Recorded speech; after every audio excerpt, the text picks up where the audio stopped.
5. Semoga kalian tetap semangat ya, sehat-sehat semua ya nak ya. Ya, bertemu lagi dengan Ustati dalam pembelajaran Al-Islam ya. Sekarang kita masuk ke KD baru, yaitu KD 3.12. Kita akan belajar materi akhlak ya, tentang zuhud. Nah, silahkan dipersiapkan alat tulisnya, kemudian dibuka BBD jilid 7 ya, pembelajaran Al-Islam yang ketiga ya. Mari kita mulai pembelajaran hari ini dengan bacaan basmalah. Bismillahirrahmanirrahim. Untuk apa sih tujuan belajar tentang zuhud ya? Yang pertama, nanti kalian dapat mengetahui apa pengertian dari zuhud.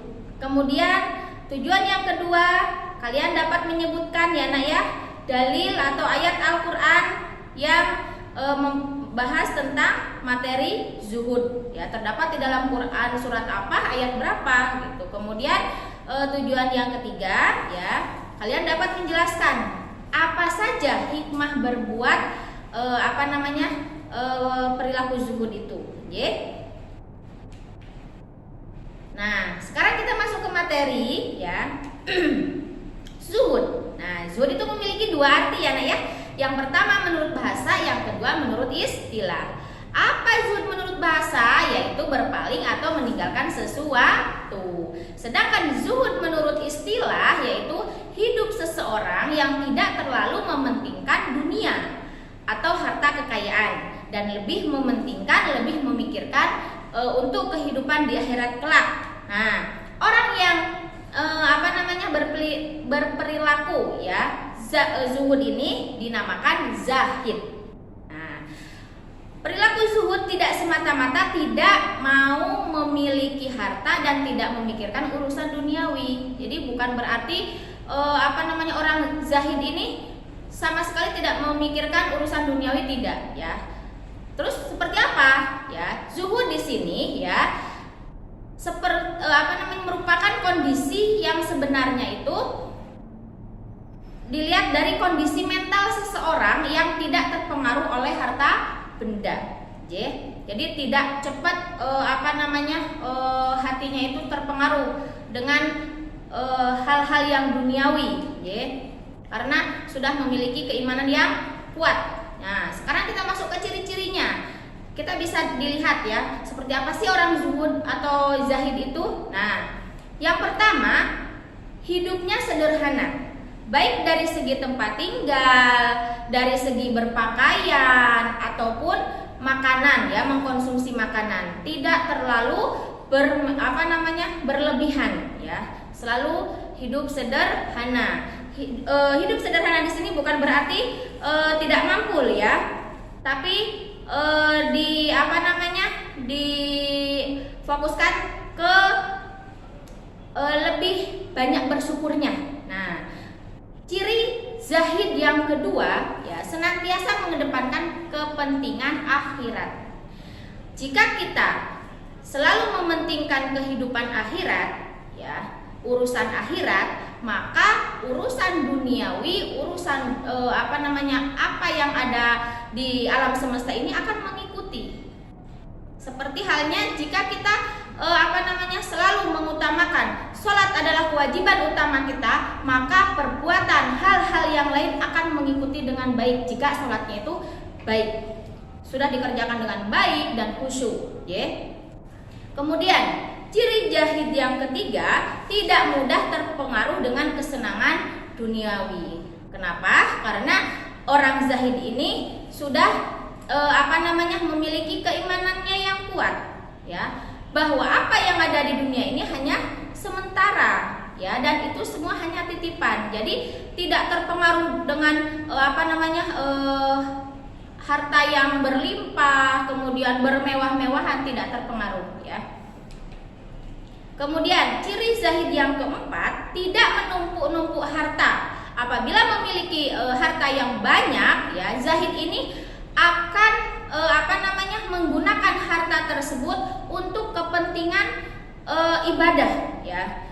Contohnya, jika seseorang diberikan harta yang melimpah ruah, ya hartanya banyak sekali, maka zahid, ya orang yang memiliki sifat zuhud tadi akan menggunakan harta tersebut untuk bersedekah, untuk membantu orang yang sangat membutuhkan, ya.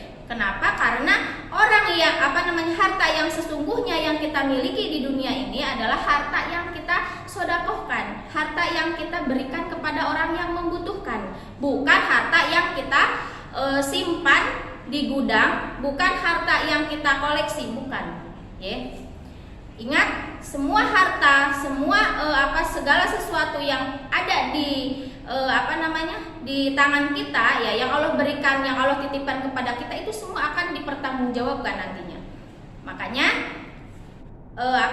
gunakanlah harta yang kita miliki atau yang lainnya yang kita miliki itu untuk kepentingan ibadah di jalan Allah.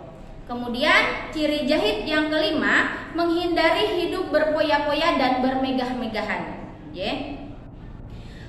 Dan ciri zahid yang keenam, sangat berhati-hati dalam memperoleh atau mencari nafkah.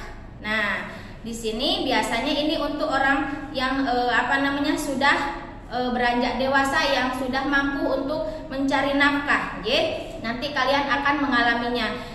Jadi kenapa sekarang belajar seperti ini, supaya nanti kalian mengetahui bahwa ketika mencari nafkah itu kita harus berhati-hati.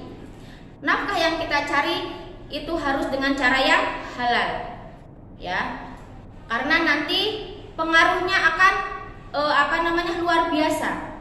Jika kita mendapatkan nafkah dengan cara yang halal, kehidupan akan berkah, ya. Kehidupan seseorang itu akan berkah. Jika sudah mendapat keberkahan, hidupnya akan bahagia di dunia dan juga di akhirat. Lain halnya dengan mencari nafkah dengan cara yang tidak halal, ya. Itu nanti akan berpengaruh besar juga terhadap orang yang mendapatkannya, ya. Insya Allah jika tidak halal, keberkahan jauh untuk didapatkan. Kemudian pembelajaran zuhud ini diambil dari surat Al-Qasas ayat 77. Nanti bisa kalian baca ya di BBD. Sudah Ustazah cantumkan di sana. Kemudian sekarang kita masuk ke hikmah. Nah, apa sih hikmah zuhud itu, Us? Nah, di sini yang pertama, tidak terlena dengan kemewahan dunia. Yang kedua, hatinya tidak mudah gelisah dan sedih, hidupnya juga tentram dan damai. Orang yang memiliki sifat zuhud ini, ya, karena sudah yakin segala sesuatu diserahkan kepada Allah, Allah Maha segala-galanya, Allah tempat bersandar, ya. Semuanya tidak ada yang berkuasa selain Allah, maka hatinya akan selalu tentram, hidupnya juga damai, ya, tidak baperan, tidak gelisah, tidak banyak kesedihan, ya. Karena semuanya yakin sudah memiliki Allah, Allah Maha segala-galanya. Kemudian tidak sombong orang zahid itu, ya. Tidak ada yang perlu disombongkan. Kenapa? Karena semua itu hanya titipan Allah, ya. Jika Allah sudah menghendaki akan mengambilnya, maka kun fayakun sudah, ya. Jadi tidak ada yang harus kita sombongkan. Yang kelima, banyak disukai banyak orang. Orang yang memiliki sifat zahid, ya, zuhud di sini, insya Allah semuanya orang banyak yang suka. Karena apa? Hidupnya selalu sederhana, tidak bermewah-mewahan, tidak selalu berlebihan, ya. Orang yang seperti ini banyak disukai, ya. Jadi hal-hal seperti ini, ya, perbuatan zuhud ini harus kita terapkan dalam kehidupan kita sehari-hari. Dan yang terakhir, ya, satu lagi, sabar dalam menghadapi cobaan.